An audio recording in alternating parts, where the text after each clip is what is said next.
Fernando é parceiro nosso aqui na interpretação em Libras, agradecemos sempre. Vamos dar início a mais uma atividade aqui nessa tarde de sábado, caminhando para os últimos movimentos do festival, com uma honra de receber aqui pessoas que são parceiras e já tiveram no festival algumas vezes, como a gente está há muitos anos já com o Itaú, com a CBMM, com a CEMIG, que são empresas que utilizam das leis federal e estadual de incentivo à cultura para viabilizar aqui toda uma programação gratuita, de qualidade, distribuída em vários lugares, e que a gente tem esse prazer de receber vocês aqui. É isso, esse gancho da fotografia aí popular, dessa fotografia como ação social, o Antônio vai conduzir aí para nós, e agradeço a presença de todos. Beleza. Boa tarde. Eugênio, primeiro agradecer mesmo o convite feito por você, a Mariana, todo o festival para a gente estar aqui. Eu acho que é importante poder partilhar essas experiências que acontecem em país afora. E essa que a gente acabou desenvolvendo realmente tem sido um prazer poder contar sobre isso e também criar novas perspectivas para que esse trabalho possa se desdobrar em outras ações, enfim. O SESC, de onde eu falo, assim, hoje aqui eu estou representando o SESC Paraty, que é uma unidade do SESC vinculada ao Departamento Nacional, e um polo de referência assim, em pesquisa em cultura de uma maneira geral. E nesse campo da programação cultural, enfim, da cultura, o SESC sempre buscando um caráter de inovação, de experimentação nas suas ações, entendeu que a fotografia, especialmente essa experiência que surgiu a partir da Escola de Fotógrafos Populares da Maré, foi uma iniciativa fantástica assim, em termos de abrangência, metodologia e um caso de sucesso que a gente tem aqui hoje para partilhar, assim, de fotógrafos que construíram uma trajetória a partir daquele momento. Então, em 2017, a gente fez uma primeira aproximação com o Ripper e o Dante, especialmente essas duas figuras assim, foram centrais para esse projeto acontecer. E iniciou lá, naquela época, uma série de encontros em Paraty para refletir sobre fotografia em geral. Semanalmente eles iam até a cidade e a gente, enfim, criou uma série de workshops. Deu super certo, passou 2018, 2019, em 2020 veio a pandemia e a gente naquela, como todos aqui, a aflição de programar a cultura num contexto remoto.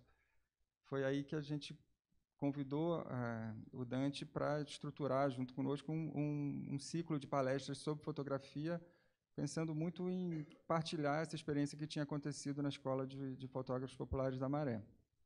E aí, eu vou passar alguns slides. São os slides, na verdade, de chamadas, assim, porque essa programação foi uma programação semanal, online, e desde o início, quando a gente iniciou a divulgação, assim, foi um sucesso absoluto assim, de público, de vontade, de demanda. A gente percebeu que a fotografia realmente tem existe um público ali entusiasmado e talvez que precise desse material, assim, que se sentiu acolhido por essas histórias todas que a gente acabou partilhando semanalmente e com um volume de participação enorme, então, a gente pôde contar tanto com os fotógrafos que passaram pela escola, quanto pessoas que colaboraram lá de alguma forma.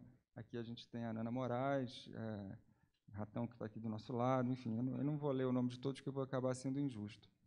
E essa experiência acabou sendo, realmente, na medida em que ela foi acontecendo, a gente percebeu que esse material que estava ali sendo partilhado precisava ser sistematizado de alguma maneira, assim, de que maneira essa partilha poderia, talvez, se ampliar para outros espaços, assim, criar uma forma de que esse material circulasse. E foi, então, que a gente... Perdão, antes disso, é uma série de coisas. Assim. Antes da gente partilhar e criar a publicação, a gente também, ao fim desse ciclo, a pandemia foi, na medida em que as aulas foram acontecendo, as coisas também foram amortecendo, as medidas de afastamento foram ficando um pouco mais tranquilas, ao ponto da gente poder programar, em dezembro de 2021, a abertura de uma exposição com esses fotógrafos que, além de terem participado na Escola de Fotógrafos Populares da Maré, construíram um coletivo chamado Fotografia, Periferia e Memória, que está aí hoje, firme e ativo. E aí a gente, no final do ano, montou essa exposição lá no SESC Paraty, Você vê as pessoas de máscara, ainda era um contexto, né, de cuidado, até uma aflição, né? Projeções, enfim, mapeadas na fachada. Essa exposição deu super certo, depois já está ocupando outros espaços. Ela foi lançada também no Espaço Retrato, no Rio, da Nana Moraes. Hoje está em cartaz na Fiocruz. Está à disposição também, se alguém tiver interesse de poder circular com ela. Dito isso, assim, a gente entendeu que esse material, então, como eu vinha dizendo, que foi partilhado ali durante as conversas, precisava de um espaço. A gente quis sistematizar. Assim, eu acho que hoje a fotografia popular, enquanto a gente até tem uma certa discussão assim, se pode ser entendida como uma categoria ou como um movimento, mas o fato é que é importante que esse conhecimento seja sistematizado, partilhado com as outras pessoas. Então, a revista ela surgiu nesse contexto de dar um fundamento e ter um lugar de partilha, e foi, claro, também recebendo outras pessoas, outros convidados para também colaborarem nessa reflexão, como a Joana e a Érica, que foram articulistas desse processo, também refletiram. A Joana vai contar agora um pouco sobre esse processo do artigo que ela escreveu. E, para além desses 2 artigos, a gente prestou uma homenagem ao Ripper, que, em 2022, completou 50 anos de fotografia. Então, eu vou convidar a Joana para falar um pouco sobre o Ripper e também sobre esse processo do artigo que ela escreveu para a revista. Alô? Bom, muito obrigada, Antônio. Muito obrigada. Aliás, eu queria começar agradecendo, né, ao Festival do Tiradentes, ao SESC, pela oportunidade, né, da gente chegar até aqui e ter desenvolvido todo esse processo. Dizer que eu estou nervosa com a responsabilidade, na verdade, de estar falando também um pouco em nome do Dante, que não pôde vir, que é uma pessoa fundamental nessa articulação de todo esse processo, né, desde dos encontros online, da exposição, que agora está na Biblioteca de Manguinhos, que faz parte da Fiocruz, que foi, aliás, lançada junto com a plataforma Wikifavelas, Marielle Franco, que está disponível formando conhecimento textual das favelas, né? Mas, bom, vou falar um pouquinho da revista. Enfim, essa revista que vocês receberam é um pouco um misto entre a memória do que foi conversado nesses encontros do SESC, com as imagens que compuseram a exposição, e também, como o Antônio mencionou, com algumas reflexões também a partir disso, né, do que está se desenvolvendo a partir disso também. Porque a gente entende, né, e eu sei que a Érica também compartilha comigo, que o que está acontecendo é muito importante, né? Não é exclusivo, né? Eu não acredito no exclusivismo nem do Imagens do Povo, enfim, é só parte de um processo muito maior.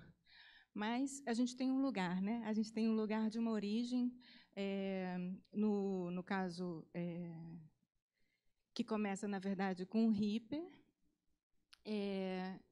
e por isso também o Dante aproveitou essa publicação para fazer uma homenagem a ele pelos seus 50 anos de ativismo e de fotografia documental, sempre trabalhando com temas caros para ele e para todos nós, eu acredito aqui, que é a questão dos povos tradicionais e do trabalho escravo, né?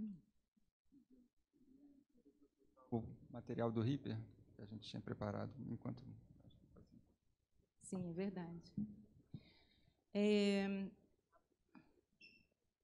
Aliás, sim, a capa é uma imagem do Ripper, inclusive, né, porque faz parte desse processo de homenagem a ele. E só para contextualizar, para quem não conhece, né, o projeto,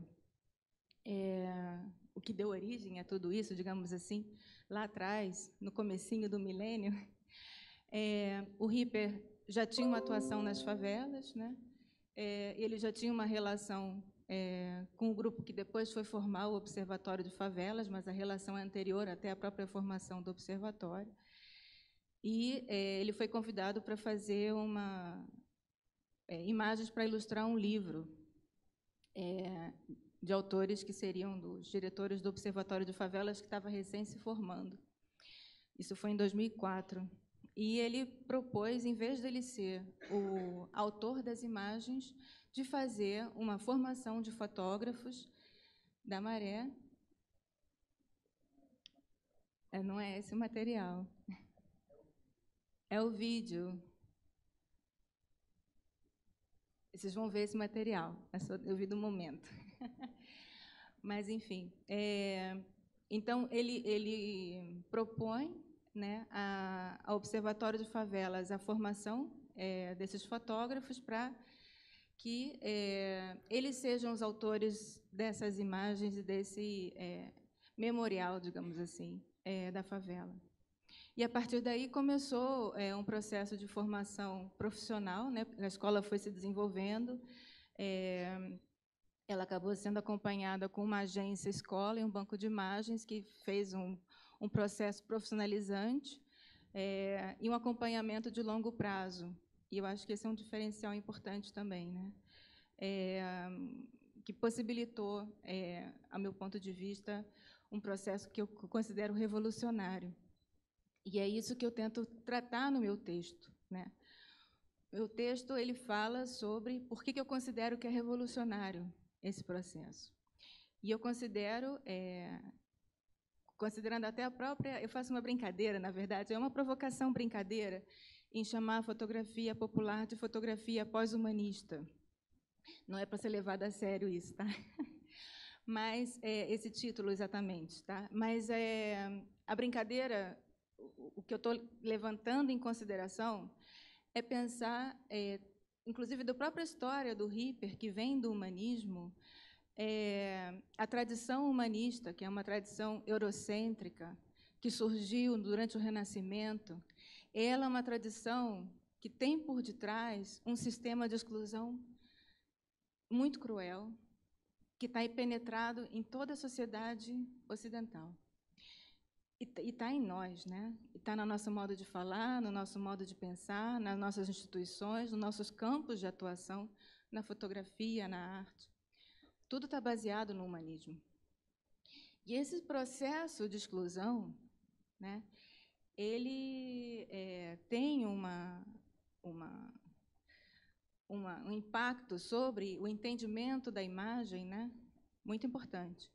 Então, quando a gente começa a trabalhar com não mais o outro, que, no caso, o favelado, como o objeto da imagem, mas como o próprio autor da imagem, o próprio construtor da sua referência imagética, né, da sua memória, da construção da sua identidade. Isso, para mim, é um giro nessa estrutura que é muito importante de ser considerado. Deixa eu ver se eu me esqueci aqui de alguma coisa. Desculpa.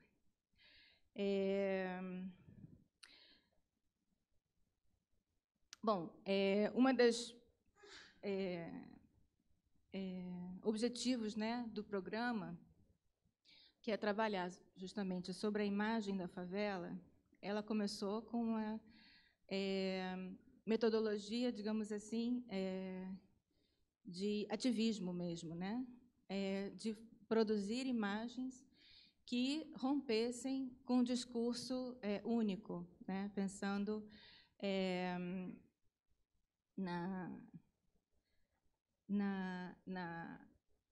no modo como os meios hegemônicos trabalham as favelas.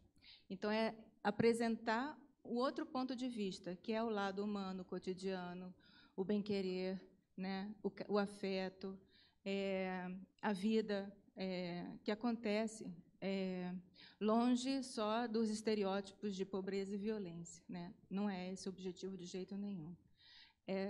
E isso, a partir desse próprio processo, o Ripper foi, ao longo do tempo, desenvolvendo o que ele chama de metodologia do bem-querer, que é um modo de trabalhar compartilhado também, E essa metodologia ela foi sendo aplicada também pelos fotógrafos que passaram pelo programa, né? Que é esse fazer junto, porque esse lugar de pensar o outro, ele está sempre em questionamento, é sempre uma imagem construída junto, desde esse lugar, né? Do pertencimento também. Eu não tenho uma conclusão sobre o que está acontecendo, o que vai acontecer, mas eu lanço também algumas questões, né, para o futuro, com relação à sustentabilidade dessa produção, desses fotógrafos que estão trabalhando com o movimento, e também como fica, né, com toda essa interferência das redes sociais e também da fotografia digital, que é muito importante nesse processo também, dessa popularização, de uma certa forma, muito mais ampliada do que era no milênio passado, né, da fotografia, e como que a ética no fazer fotográfico permanece agora. Enfim, eu vou passar a palavra para a Érica, e obrigada.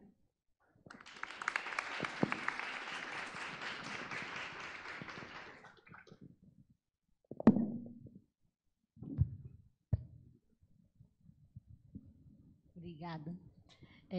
Bem, boa tarde. Vou repetir os agradecimentos também ao público que está aqui, agradecer ao festival que, né, nos acolhe, né, tanto pelo convite quanto da Eugênia quanto da Mariana, agradecer ao SESC que permitiu a revista, né, acontecer e estar nas nossas mãos, e, claro, agradecer a esse feliz encontro, né, de estarmos todos juntos, hoje também com vocês, mas de todo esse grupo que me inspira tanto também a participar, a pensar e estar junto, né? Quando veio a proposta, né, de escrever o artigo, foi, enfim, vem um monte de ideia, né, do que a gente quer escrever, e não falta assunto. Mas, ao mesmo tempo, tinha uma perspectiva de não ser algo acadêmico, que a minha tese de doutorado, que acabei de defender, ela é sobre o tema da fotografia popular, e a ideia não era fazer algo tão acadêmico, né? E fiquei pensando de que maneira aquilo tudo que eu estava refletindo, que era tão molde mais, né, careta, tradicional, de referências, etc., poderia ser algo fácil de dialogar. E nesse sentido, eu acho que eu busquei inspiração nos fotógrafos populares também, ao pensar que a poesia que está presente, né, nesse trabalho, nessa elaboração, ela parte muito também dos sonhos, né? E muitas conversas, assim, especialmente também com o Ratão, né, que contava que quando ia dormir, que a mãe contava as histórias que ela contava, que hoje inspiram também o trabalho dele, e assim como ele, outros fotógrafos contavam histórias parecidas também, e isso me fez pensar que talvez esse fosse o caminho, né, trazer um pouco para essa referência deles, dessa poesia, que está muito ligada à trajetória de cada um.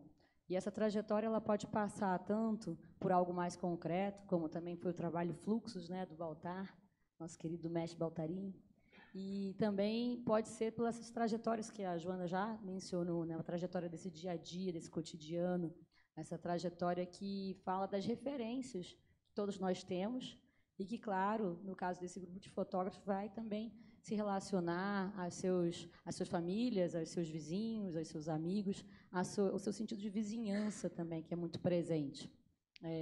E até quando não é a própria vizinhança, né, você vai desenvolver esse sentimento de cumplicidade ao longo de um longo período, como também um bom exemplo, né, o trabalho do Ratão, que ele certamente vai falar depois, que está aí acompanhando, às vezes, 10 anos, um mesmo grupo. Então, você vai se familiarizando, né?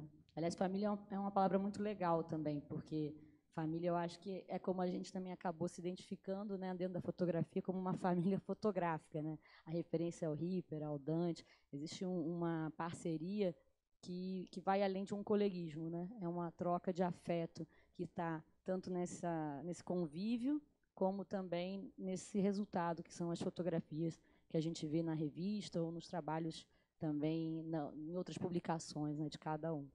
Então, eu acho que pensando ontem na palestra também, aqui na conversa, né, com Foto em Cena, não sei quantos aqui estavam, que falaram muito dessa mistura, né, das linguagens, a linguagem da própria poesia que a Bianca trouxe, ou a questão das artes cênicas do espetáculo, E aqui também os fotógrafos vão misturando essas linguagens, suas trajetórias, e essa poesia, então, que se vê tão presente, essa subjetividade, né? E que vai se refletir nesse fazer junto, que a Joana também tão bem falou, né? Esse fazer junto, ele tem muitos caminhos. Por exemplo, o Léo Lima, que é um dos fotógrafos também no livro, ele tem um trabalho com a Cafuné na Laje, do qual ele é um dos criadores, né, junto com a Aline, né, a parceira dele que já, infelizmente, faleceu. Eles criaram um projeto de memória local, né, inclusive, recomendo ver o canal deles, né, do YouTube, que tem vários vídeos para conhecer. E eles, entre outros trabalhos de produzir, eles também buscam sistematizar uma memória local de fotografias que já existem nas casas, das pessoas têm seus álbuns, e, enfim, organizar e publicar isso, botar isso como um pôster na casa da pessoa, do lado de fora da rua, né, na favela, no Jacarezinho, que é uma favela tão atingida, né, pelo Estado, tanto pela sua ausência, mas também por sua violência, como a gente viu nas notícias, né, nos últimos anos, com as chacinas. E, por outro lado, você tem a Thaís Alvarenga, que também está aqui na revista, que ela vem, né, de uma outra colocação, de que sente falta, né, de ter um álbum de família que conte a história da família dela, que ela possa ter a referência, né, de imagens também da sua própria família. E aí ela corre atrás de fazer essa documentação em Vila Kennedy para poder que essas referências possam diversificar a história daquele local, da cidade, e que a gente tenha essa busca pelo belo, né, pelo encanto. E eu acho que, para fechar, acho que eu até falei um pouquinho a mais o tempo, a gente se perde um pouco na contagem. Não? Eu estou tranquila? Ai, que bom.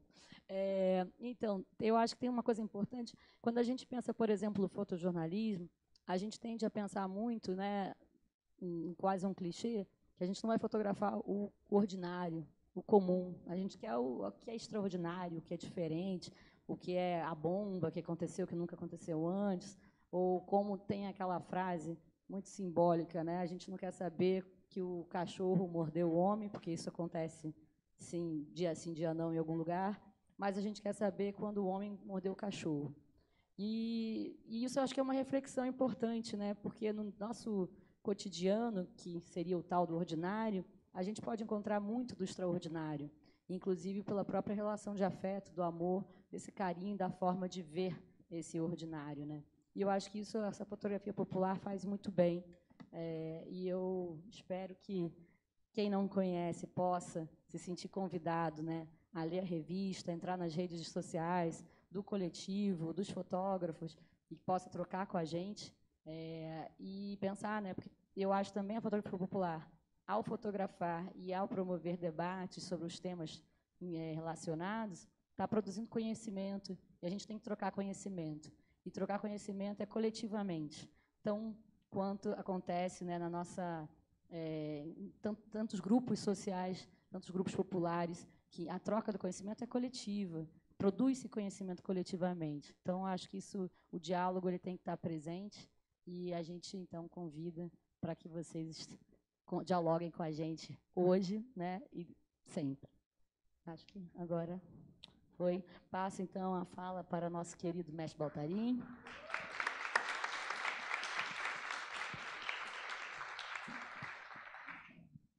Guilherme, você pode passar o PDF?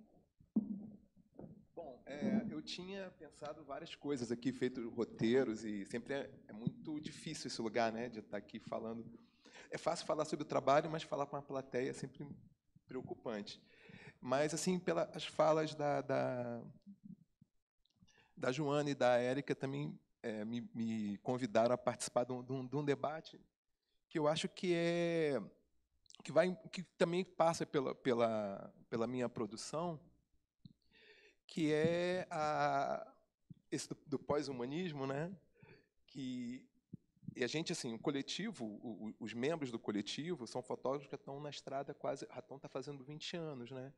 Durante muito tempo, a gente passamos momentos da cidade, um momento de disputa pela cidade, de lutas por garantia de direitos na favela, na periferia, isso é constante, e a gente percebe que as lutas elas se repetem porque as periferias e os territórios populares guardam muito pouco da sua memória. Então, a cada luta, cada nova ameaça ou agressão do Estado, as pessoas têm que criar, quase que do zero, uma luta, porque a gente não preserva os nossos heróis, a gente não preserva essa memória, porque essa memória ela é apagada, né?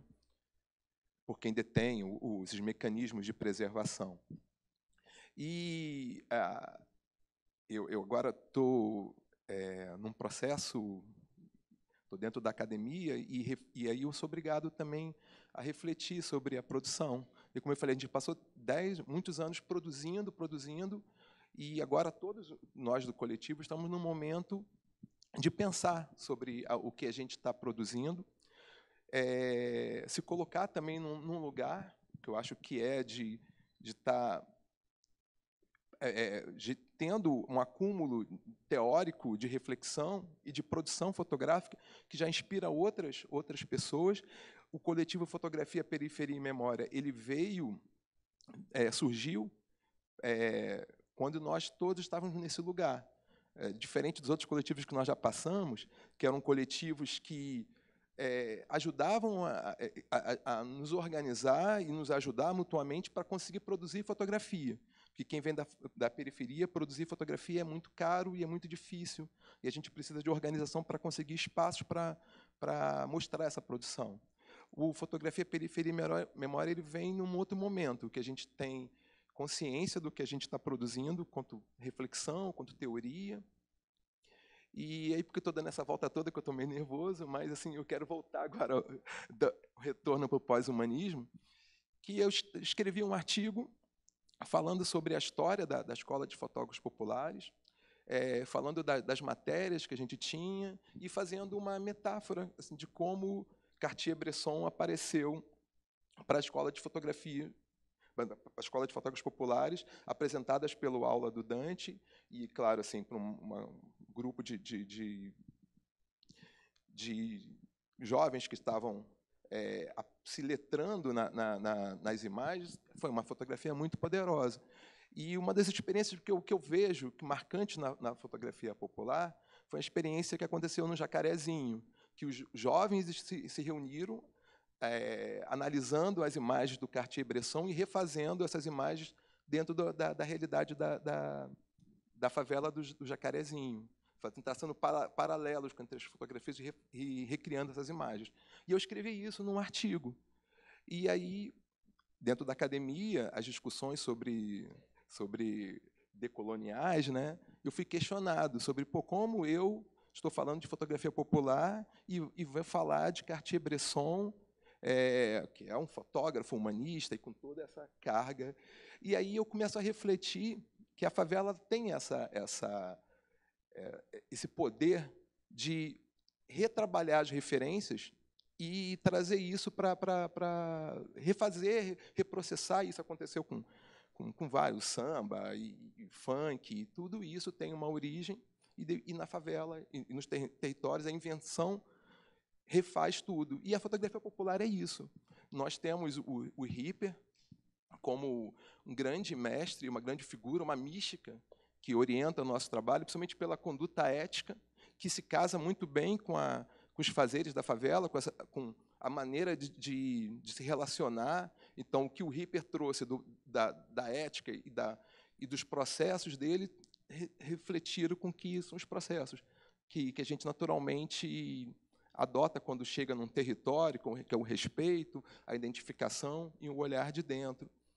E isso, para mim, pensar nesse humanismo traduzido pelo Ripper e que é absorvido pela favela, e que a gente não, apesar de toda a admiração do trabalho do Ripper, a estética dele não se reproduziu. Alguns fotógrafos talvez tenham se inspirado na estética do Ripper, mas cada um procurou um caminho de expressão, de histórias.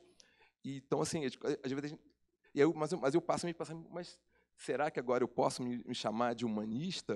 Porque eu tenho inspiração no Ripper, mas tem toda essa carga e tal. E aí a gente começa a pensar sobre a fotografia popular como um movimento. O que é essa fotografia popular? O que a gente está fazendo? que a gente tem de comum e de diferente, e que a gente vê na produção de jovens, de novos fotógrafos espalhados pelo Brasil inteiro, que utiliza, que já tem acesso a outras tecnologias, a outras linguagens, e que muitas vezes estão se inspirando esteticamente muito mais no funk, no hip hop e na produção audiovisual do que na estética da fotografia humanista, mas, no fundo, o que eles querem fazer é o que nós fizemos durante esses anos todos, que é contar a história de dentro e tudo. Bom, agora, acho que eu já estou tomando muito tempo, eu quero falar um pouco agora do meu trabalho que está na revista, que é um recorte de uma produção que eu faço desde 2009, que é o Favelicidade, que é um pouco isso, que é um pouco dessa gambiarra e desse cruzamento da fotografia documental com uma busca de uma estética autoral. O Favelicidade é um retorno, de 2009 a 2014, eu fotografei intensamente a minha documentação era sobre direito à cidade, então eu fotografei as ocupações militares, o processo de remoção forçada no Rio de Janeiro, que foi muito intenso e foi brutal, as formas de luta e de resistência, as festas populares. Então, eu tinha um acervo muito grande. E eu queria contar essa história, mas eu queria contar essa história experimentando narrativas. Então, eu já tinha começado a experimentar montagens, trabalho de montagem com uma documentação que eu faço pela cidade, no meu cruzamento da minha casa para o centro da cidade, fotografando da janela, que é um trabalho de eu construo paisagens montando com fragmentos, e eu vou para o meu acervo de fotografia documental e crio paisagens que eu chamo de sociais e políticas, juntando imagens de tempos diferentes, de favelas diferentes, mas para contar essa história que não é de uma favela, mas é de todo o Rio de Janeiro, e acredito que toda a periferia do Brasil, até outras periferias, que é essa resistência contra essa luta contra o Estado e os mecanismos de apagamento. Eu acho que é isso. Então, e como eu estava falando dessa diversidade, né, entre nós, fotógrafos populares, dessa geração que agora está madura, cada um seguiu por um caminho.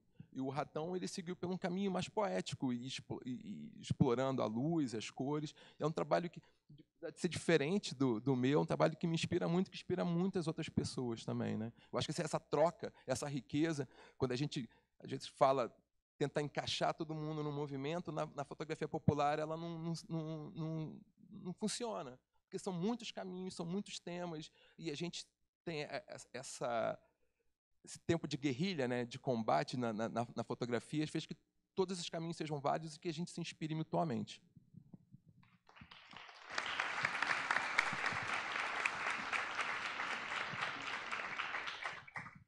Uma responsa, né, falar depois dessa turma aqui.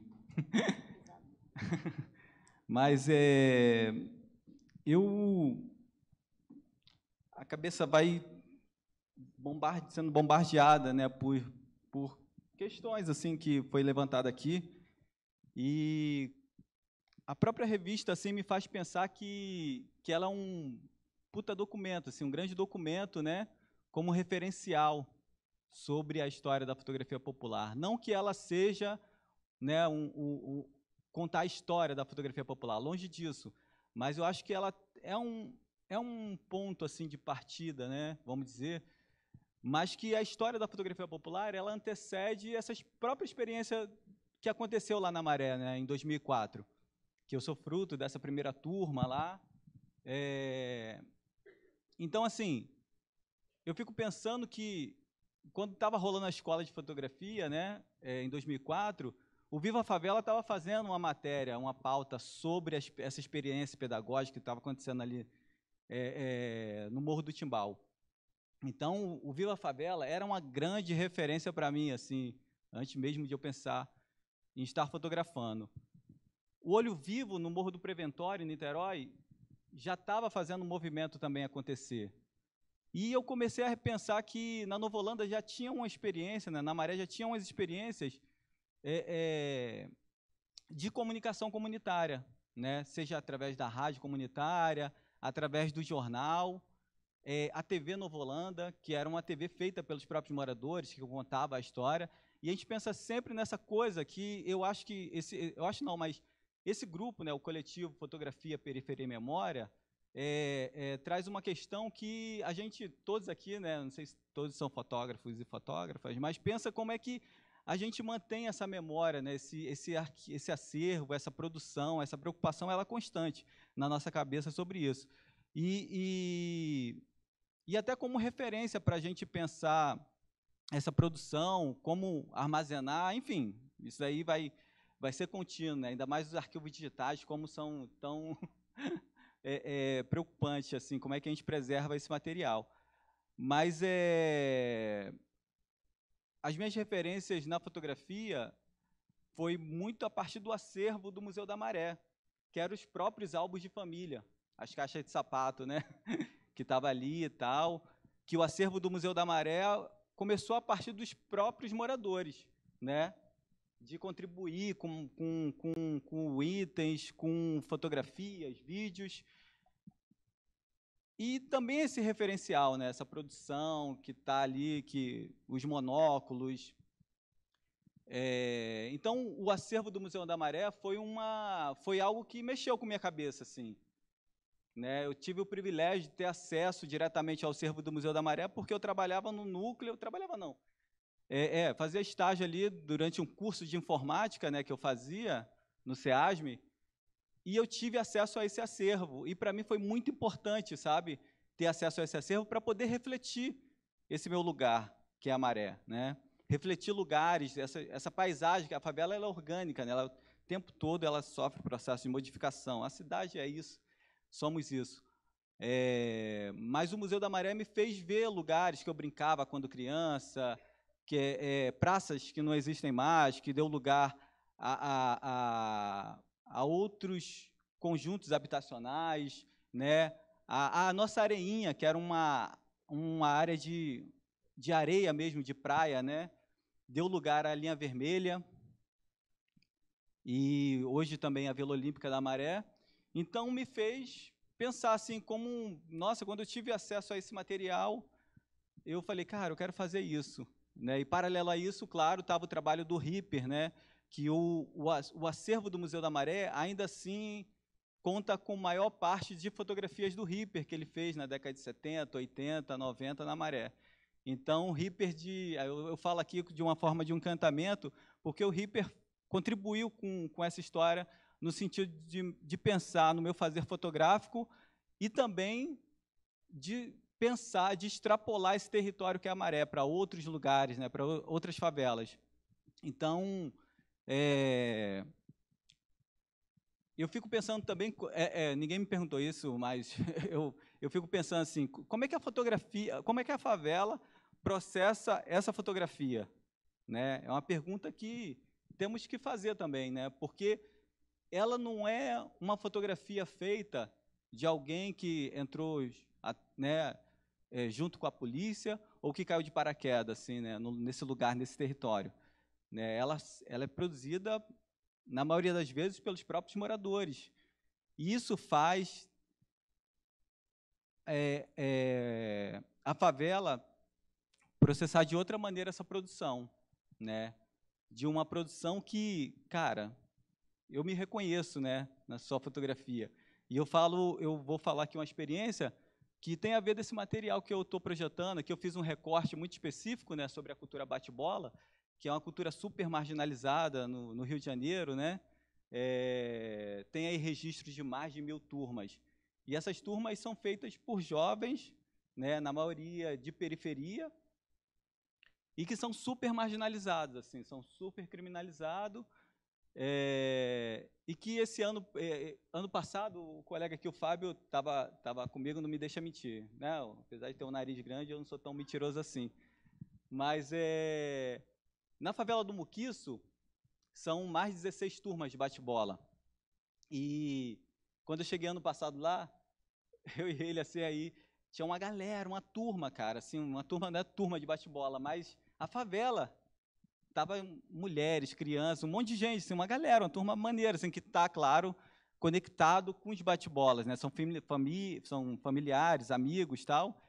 E aí a Vânia, que é a esposa do cabeça da turma, dos Estrelas, falou: Ratão, tu chegou finalmente, tá todo mundo aqui te esperando. E eu falei: pô, por que tá me esperando? Tá todo mundo querendo ser fotografado por você. E, pô, o Flávio até falou: pô, tu vai atrapalhar a nossa turma, o Ratão não vai fotografar a gente, vai fotografar vocês. Então, não, a gente se divide, né? A gente vai fotografar tal. E, cara, foi assim, a galera pedindo retratos para atualizar perfil de Facebook, ou Instagram, ou WhatsApp, enfim. Mas a galera estava ali, estava fazendo leitura dessa produção, entendendo a aceitação dessa produção fotográfica. O quanto é difícil fotografar nos espaços populares, porque muitas das vezes acaba sendo muito no sentido de chegar e ir embora, né? Não ter essa relação, essa troca, assim. E aí não ter mais essa questão do retorno, que a gente fala tanto, e o quanto é importante esse retorno para a galera se ver e se reconhecer, né? E sentir pertencente daquela história, daquele lugar, né? Então, como eu dou sempre esse retorno, esse ano completaram 10 anos fotografando essa turma, os Estrelas, né? Mas eu fotografo os bate-bolas há 13 anos. E aí os Estrelas, eu estou contando essa experiência bem especial, porque retrata assim, muito bem do que eu quero dizer, né? Essa aceitação por essa produção que a gente tem feito nos espaços populares. Como a favela processa isso, sabe? Não é alguém que chega lá e vai embora e, sabe, não tem diálogo nenhum. E não tem mais não tem esse material, não tem esse referencial, não tem mais essas fotografias, essa produção. Então, eu, de fato, quase não fotografei os bate-bolas. E foi uma experiência fantástica que me fez refletir que a vaidade, a arrogância, né, de nós que somos fotógrafos e fotógrafas, de pensar também em nosso lugar, né? Será que é isso, né? A gente tem que ir lá e tem que fazer um fotão e essa vaidade, não discutir se a pessoa se vê, se reconhece nesse material, né? Então eu tenho esse muito cuidado, que claro que o Ripper, né, essa figura, né, esse ser que ele que ensinou muito bem nesse sentido de respeito, de cumplicidade, de uma edição compartilhada, né, que ele tanto fala sobre isso. Tanto é que eu conquisto muitas das vezes, assim, de estar fotografando, perguntar, ensinar como é que apaga a foto, caso a pessoa não se reconheça. E acabo, claro, de fato, deixando, né, tendo autorização de fazer aquela foto. Mas os bate-bolas é isso, assim, são grupos super marginalizados, né, criminalizados pela grande mídia e que, de alguma forma, é isso que o Baltar falou, de uma maneira que eu busco de querer mostrar esses personagens, né, que são jovens, assim, que estão nessa resistência de mostrar, né, uma espécie de uma mini escola de samba, né, vamos dizer assim. Eles têm barracão, que são as próprias varandas das casas, quintais, que transformam no barracão para produzir um material, desenham, né, eles confeccionam o bate-bola durante todo o ano, né, tem uma contribuição mensal de cada componente, cada integrante, e que o bate-bola, né, custa R$1.000, R$2.000, né, para poder brincar os 4 dias do carnaval. E é isso, é uma grande responsabilidade poder fotografar, porque imagina, né, é um carnaval feito por muitas mãos, então cria muita expectativa no sentido de conseguir dar conta dessa energia, né, que os bate-bolas, a cultura bate-bola envolve. O que eu posso falar mais?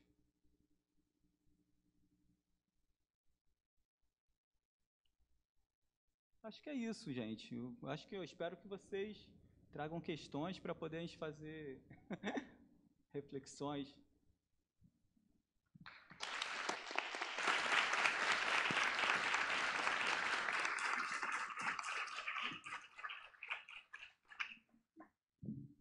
Acho que agora a gente pode abrir para a plateia. Eu não sei se tem alguém na produção que pode ajudar com com o microfone. Ah, tá ali. Por favor, gente, pergunta. Sim. Só levantar a mão. Boa. Um de cada vez. Obrigado.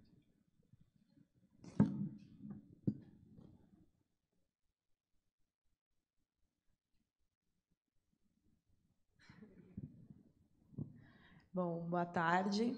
Eu sou Marcela Novaes, eu sou moradora da favela de Paraisópolis, né, em São Paulo. Na verdade, eu não tenho pergunta, eu só tenho agradecimento, porque o trabalho de vocês é muito importante para abrir caminhos para a nova geração de fotógrafos, de artistas que moram dentro das periferias. Eu me emocionei várias vezes aqui com a fala de todos, e não tem palavras assim, sabe? Vocês estão fazendo uma revolução de arte e cultura no Brasil, abrindo portas para pessoas como eu estar aqui, né? Então, só quero agradecer.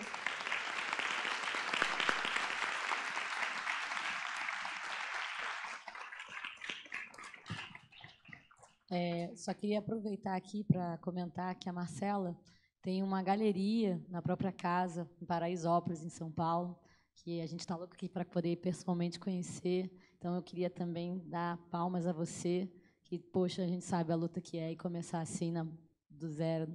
Parabéns pelo seu trabalho.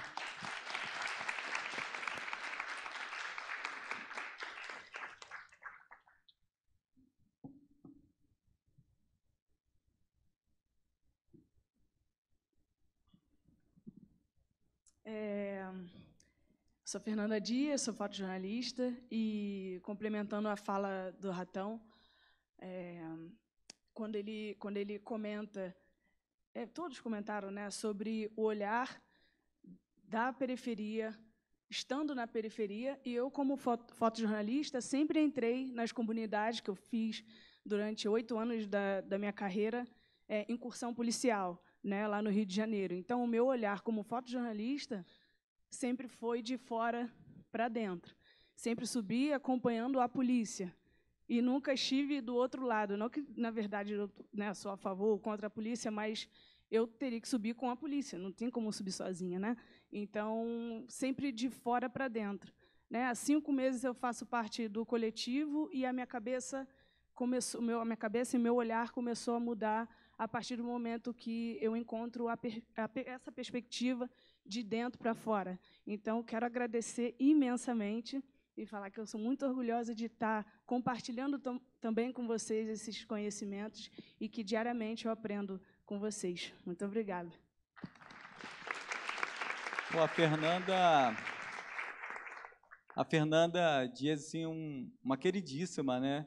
E ela me fez pensar também que o Fotografia Periferia e Memória, né, que surge ali em 2015 por diversas necessidades, né, extrapola também esse território que é o Rio de Janeiro, né? Está indo para outras cidades, outros estados, sabe? E, enfim, é algo que está acontecendo e que a gente está sempre somando pessoas para poder refletir mesmo, né? Essa fotografia que a gente acredita fazer, assim. Então, a Fernanda, ela entrou há 5 meses, como a Ana Mendes também, que está no Maranhão, no Maranhão, né? E no Pará a Nai também está fazendo parte do coletivo, enfim. E a gente está meio que somando, assim, trazendo essas reflexões junto com outras experiências, né? Que a gente acredita que já está fazendo já a coisa acontecer.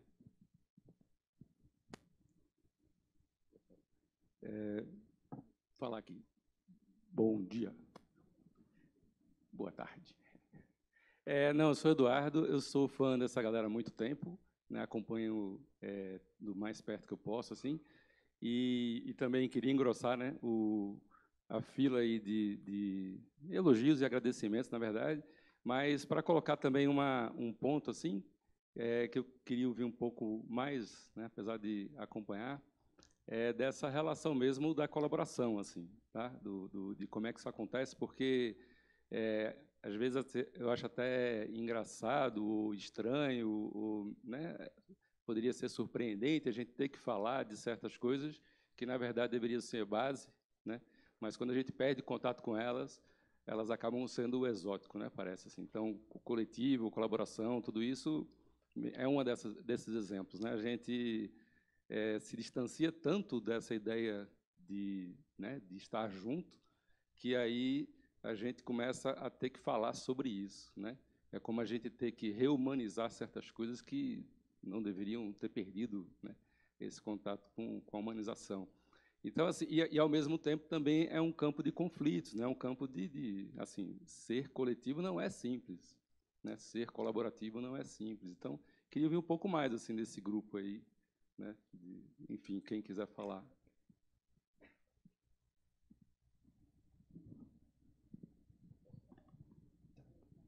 Não, eu tinha falado que nós passamos bom, eu falei das nossas referências, que era o Ripper e o humanismo, né? O Ripper trouxe essa cultura, mas também trouxe a cultura das agências independentes de fotografia, né? Eu acho que logo no começo a escola ela instrumentalizou todos nós com uma carga teórica e de referências muito grande, mas assim uma formação também importante, que eu acho que isso não cabe assim no currículo das horas de aula, mas foi a formação que a gente teve na rua, juntos, assim, como coletivos, de um apoiando o outro, do que tinha vindo de uma turma anterior, acolher da outra turma, e a gente teve um aprendizado muito do trato com o outro e do fazer ético na rua, fotografando. Isso durante muito tempo, essa organização para conseguir fotografar, um empresta uma câmera para o outro, empresta uma lente, sem disputa, foi muito importante para a gente criar, acho que fortalecer, criar músculos, né, para continuar fotografando. E também nunca teve, assim, acho que diferente da fotografia, que é da fotografia em geral, que é uma atividade muito solitária e de muita disputa, na fotografia popular, daquele grupo que surgiu na Maré, na escola de fotógrafos, o sucesso de um puxava o outro, de verdade, assim. A experiência era compartilhada. Então, assim, as rodas de conversa, né, entre as brincadeiras e a tiração de sarro que a gente sempre acontecia entre a gente, mas tinha muita troca, muito acolhimento, um abrindo a porta para o outro, tanto do conhecimento, como também portas mesmo, de, estou indo fotografar os bate-bolas, e o Ratão, lá no subúrbio, na periferia, fotografando os bate-bolas, é referência. E ele levou muitas pessoas para fotografar junto com ele, de viver aquela experiência de estar fotografando. Então, assim, era sempre um puxando e colaborando com o outro, assim, de verdade. Assim. Então, nesse sentido, eu acho que muito mais do que o aprendizado que foi importante, acadêmico, teve esse aprendizado que é difícil de se reproduzir. Assim, e nesse ambiente ele fermentou isso, né?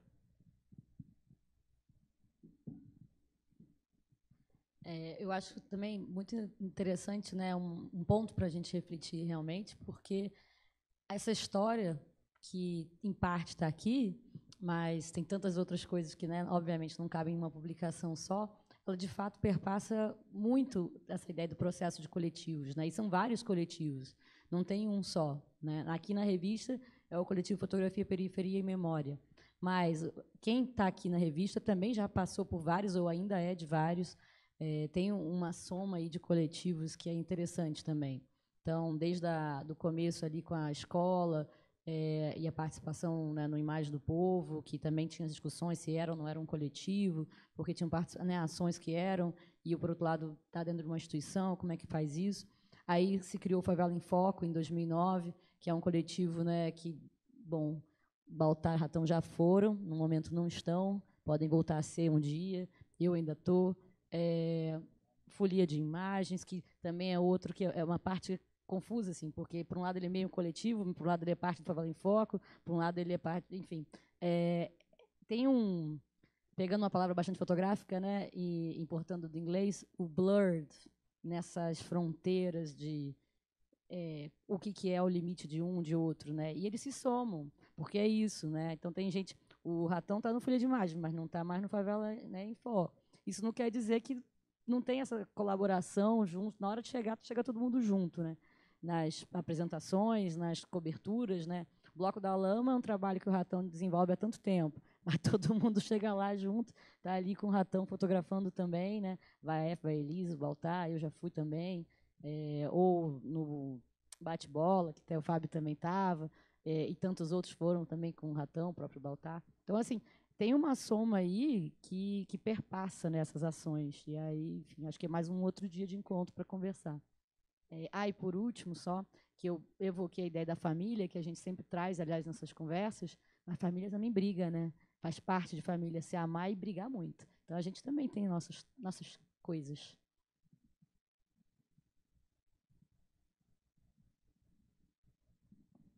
Olá, pessoal. Tudo bom? Eu sou muito suspeita. Meu nome é Eridan, sou de Juiz de Fora. Sou muito suspeita para falar desse coletivo, dessas pessoas maravilhosas que estão aí. Desde 2015, eu e o meu parceiro, Sérgio Neumann, nós realizamos um festival de fotografia em Juiz de Fora e todos já foram convidados, menos você, né, Érica? Você ainda não esteve lá, mas nós chegamos a levamos o Dante, levamos o Ripper, e estamos tentando progredir exatamente nessa ideia da fotografia popular para Juiz de Fora. Possivelmente, esse ano, a gente tem um festival nesse sentido. O que eu acho importante dizer é que, se a gente for pegar, eu não sou versada na história da fotografia, mas se a gente for pegar desde quando começou para chegarmos hoje, a gente vê que, até que, enfim, a fotografia está nas comunidades, está nos coletivos, e ela é o motor da transformação. E se hoje a gente fala tanto na juventude, temos que apoiar, porque essa juventude das comunidades é a mesma que mata, é a mesma que morre, e a polícia faz o que faz, né? Eu acho que esse conceito de fotografia popular é o que há de mais revolucionário em termos de imagem fotográfica no Brasil hoje. E penso que nós devemos discutir muito essa questão, muito. O que eles fazem hoje é de uma importância para a fotografia muito grande, na medida em que se discute a questão da coletividade, a questão da imagem fotográfica e como é que quem fotografa e o fotografado, como se relacionam. Porque a gente sabe que, muitas vezes, a fotografia sempre foi muito predatória, né? Os fotógrafos chegam e não levam um retorno de deixar uma imagem voltar. O Ripper sempre volta, né? Ele sempre fala, eu volto, levo as fotos e tal.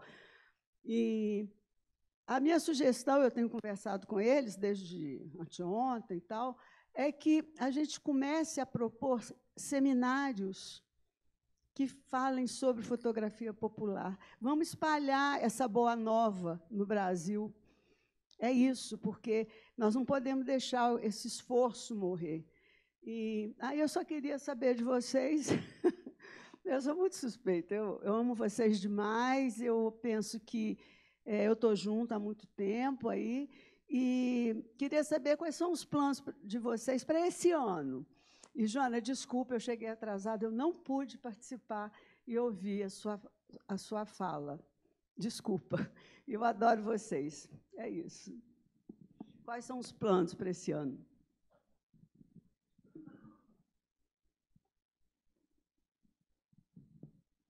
Olha, Erida, não se preocupa não, porque a gente conversa, né? Tá gravando, não precisa nem gravar, porque a Erida a gente tem um canal direto ali, não tem problema nenhum. É um desafio enorme realmente pensar no futuro, né? Na continuidade desse trabalho. A gente está aqui do lado, né? Do nosso querido amigo Antônio, pensando desenvolvimentos futuros que a gente pode desenvolver em parceria ainda com o SESC Paraty. Mas uma coisa é a atuação do coletivo, né? E outra coisa é a preocupação na sustentabilidade mesmo dos fotógrafos que continuem atuando. Eu acho que são temas diferentes, que são importantes e que são desafios de qualquer maneira, né? Eu não tenho respostas, eu só tenho os problemas.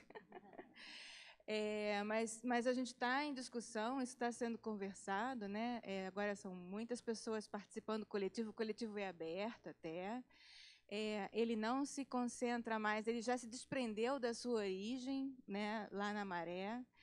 E essa é o grande virado, eu acho, que é ele ser aberto e ser aberto a qualquer um que queira participar, mas respeitando essa ética e política, né, que a gente tem como um elo condutor. E aí, nesse sentido, o Baltar tinha falado que não identificava, né, uma unidade nessa produção, mas eu acho que a unidade é justamente essa, é uma unidade ética e política, né? Mas respostas eu não tenho, a gente só tem desafios pela frente. Vou completar a fala da Joana aqui, que me fez lembrar uma questão muito importante, que vale ser lembrada, o nome de uma pessoa muito especial, que aí dentro dessa questão de linguagem, que a gente tem esse referencial, que é o Reaper, né? E que a gente vai buscando caminhos, explorando técnica, enfim, ferramentas. Mas eu acho que a Valda Nogueira, assim, eu acho que ela era uma extensão assim do Reaper, né, cara? Como proposta mesmo de trabalho, como linguagem. Eu acho que a Valda Nogueira, que partiu aí muito cedo, assim.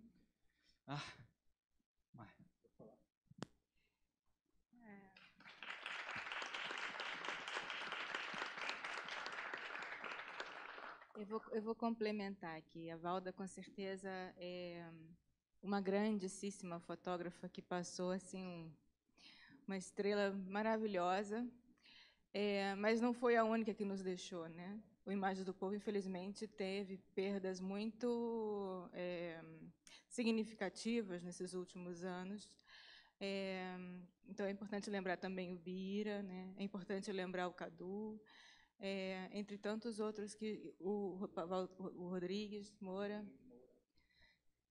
entre tantos outros que contribuíram muito, que já não estão entre nós, né, infelizmente. Mas, enfim, a vida tem que seguir, apesar de tudo, né? E a gente continua trabalhando juntos e se apoiando nesse momento difícil. Eu acho que a gente estourou o tempo já. Tem mais uma pergunta?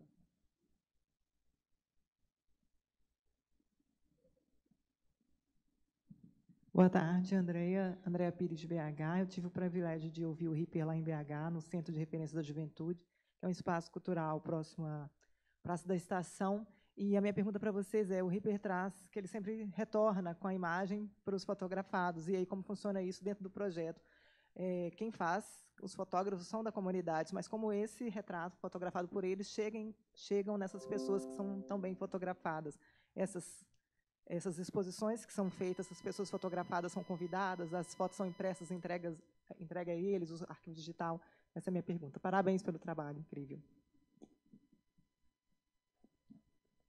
Uma coisa que eu sempre dei muita importância, assim, eu acho que é por conta até da falta de eu ter fotografias quando eu era criança. Eu acho que só tenho uma foto assim que está no monóculo. E eu sempre invejei meus irmãos que tem quase todos os monóculos lá, são deles, assim, eu só tenho uma. E eu sou o caçula, hein? Não sou o mais velho. Então, eu me preocupo muito com essa memória, assim, com esse retorno, e eu sei o quanto é importante isso, porque, como o Léo Lima fala, né, a fotografia popular é uma espécie de uma fogueira, né, que todo mundo se aproxima ali em volta dela para poder se aquecer, né, para contar a história, aquela história oral, né, que hoje em dia, com o mundo tecnológico, nos faz ser tão disperso e fora dessa realidade. Então, eu sempre, claro que não é sempre, mas Sempre que eu posso, eu imprimo. Eu gosto muito de poder ainda ter essa coisa, esse contato com o físico, né, com esse suporte físico, não só virtual. Mas, além disso, claro, hoje em dia, com essa facilidade das redes sociais, enviar esse material para a galera. Assim, os bate-bolas mesmo, quando eu envio, no mesmo dia, é bombardeado no meu Instagram. Ratão, cadê as fotos? Já estão prontas? Envia para mim. E aí, tipo, esse ano teve uma turma que eu enviei 360 fotos, assim, para uma turma. Então, isso é muito importante para justamente ter essa relação, né, de uma confiança, de uma credibilidade. E, claro, que não é só isso, não é uma questão de um jogo de interesse, mas saber da importância dessa fotografia como suporte de memória para esse lugar, né, para reforçar uma identidade de pertencimento mesmo. Assim, é uma coisa que eu me preocupo muito, o quanto isso para mim foi importante, voltando à história do Museu da Maré, para me colocar numa situação de reforçar a minha relação com a maré, sabe? Desse lugar que muitas pessoas negam, muitos dos meus vizinhos negam ser morador da maré. Porque quando você vai, né, pedir um emprego, tal, vai para uma entrevista de emprego, isso é real, gente. É real, assim. Esse processo de exclusão, né, é muito real. Então, eu acho que a fotografia ela contribui, né? Não só a fotografia, mas eu acho que a fotografia tem essa importância. Então, eu gosto desse retorno, seja ele físico ou mesmo virtual, pela essa facilidade das redes sociais, né? Que está aí disponível para a gente.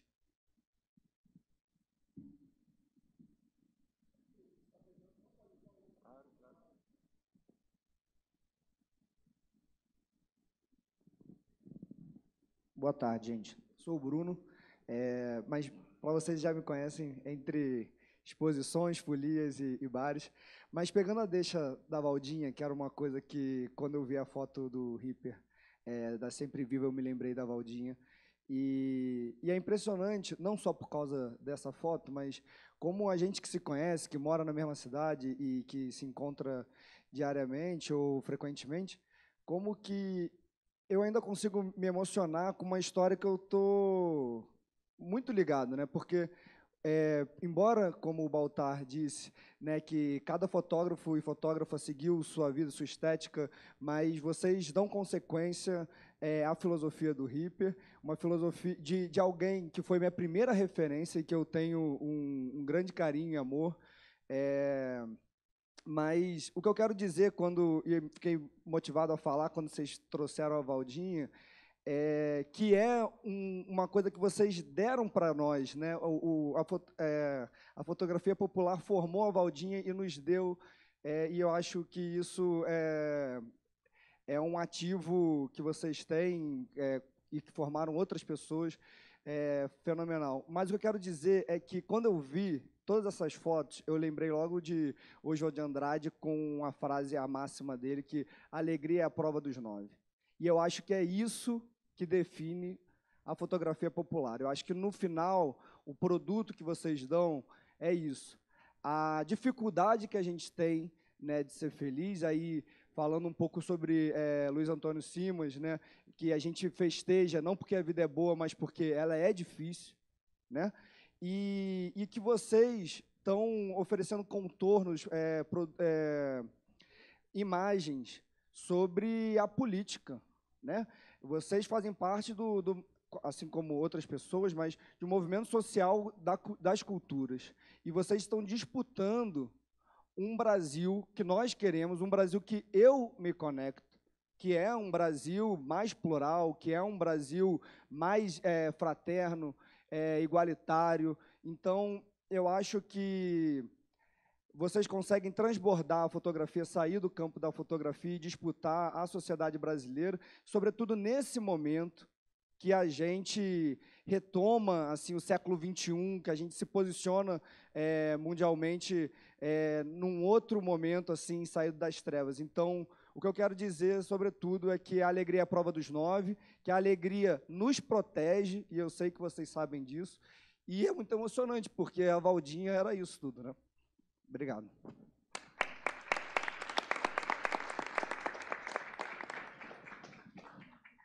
Acho que é isso, obrigado a todos. Espero que todos tenham conseguido pegar um exemplar da revista. Se por acaso alguém não tiver, fala com a gente. E QR Code vai ser difícil, ele não vai achar. Maravilha, gente. Obrigado. A gente agradece muito aqui.